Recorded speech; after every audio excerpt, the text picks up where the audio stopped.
नमो भगवते वासुदेवाय। YouTube channel पर सभी को मेरा नमस्कार। जय श्री कृष्णा।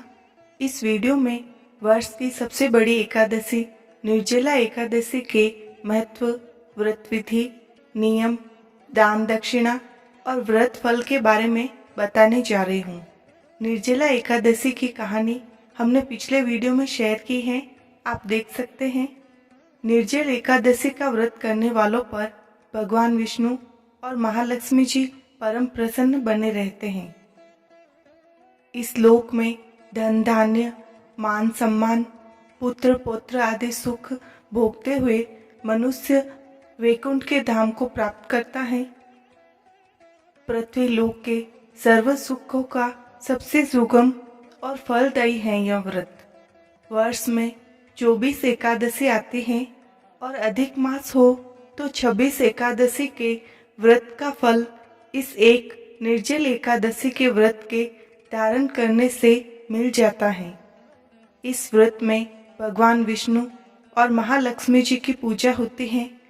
यह व्रत कोई भी आयु वर्ग के मनुष्य अपनी सामर्थ्य अनुसार रख सकते हैं। जैसा कि इस व्रत का नाम ही निर्जला एकादशी है, तो इस व्रत में व्रती को बिना जल के यह व्रत धारण करना होता है।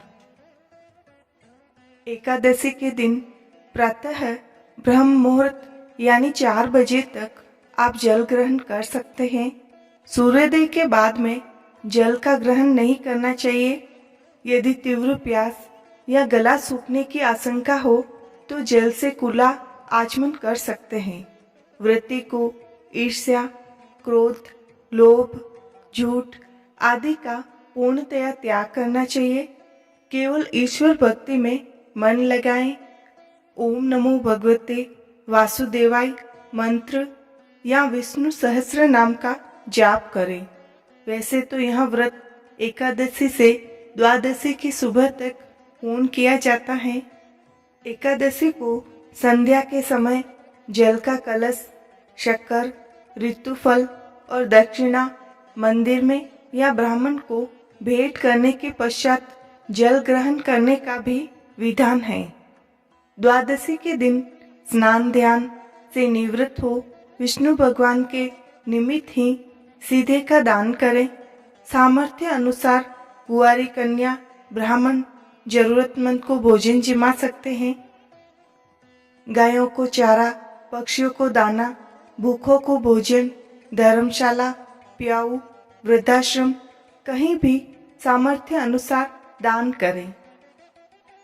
स्त्रियों को मासिक धर्म में यह व्रत धारण नहीं करना चाहिए।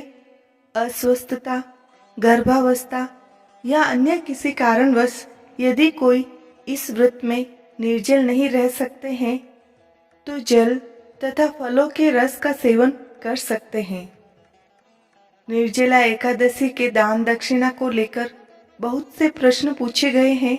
इस बारे में मैं आपको शास्त्र सम्मत और पौराणिक विधान बता रही हूँ, जो कि वर्षों से हमारे पूर्वज करते आए हैं।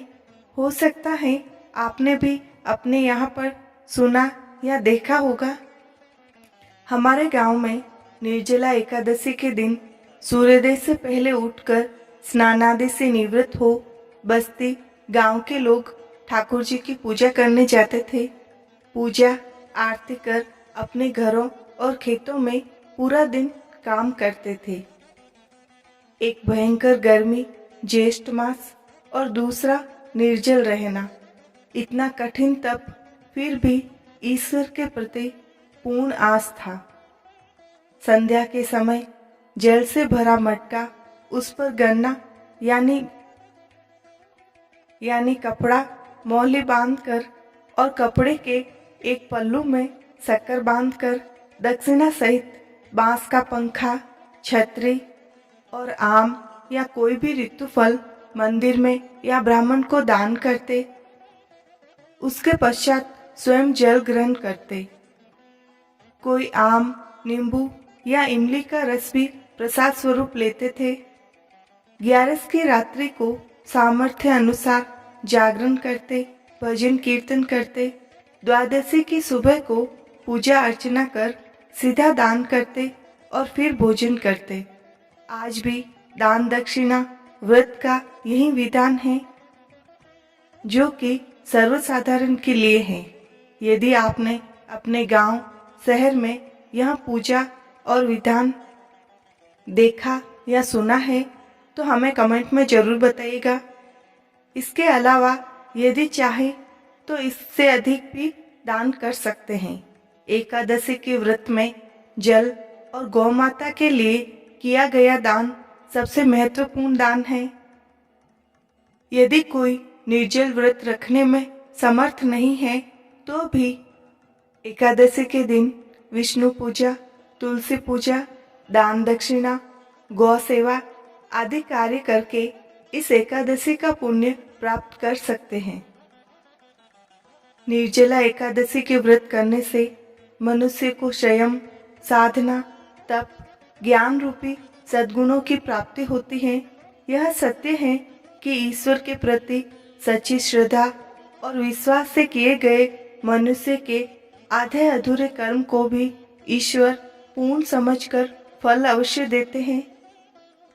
परम कृपालु ईश्वर से यही प्रार्थना है कि आपके सभी व्रत सफल हो, सभी मनोरथ पूर्ण हो। निर्जला एकादशी व्रत से संबंधित कोई भी जानकारी प्राप्त करने के लिए हमें कमेंट कीजिए और कोई भी व्रत कथा लिखित सुनने के लिए हमारे चैनल को सब्सक्राइब कीजिए। जय श्री कृष्ण।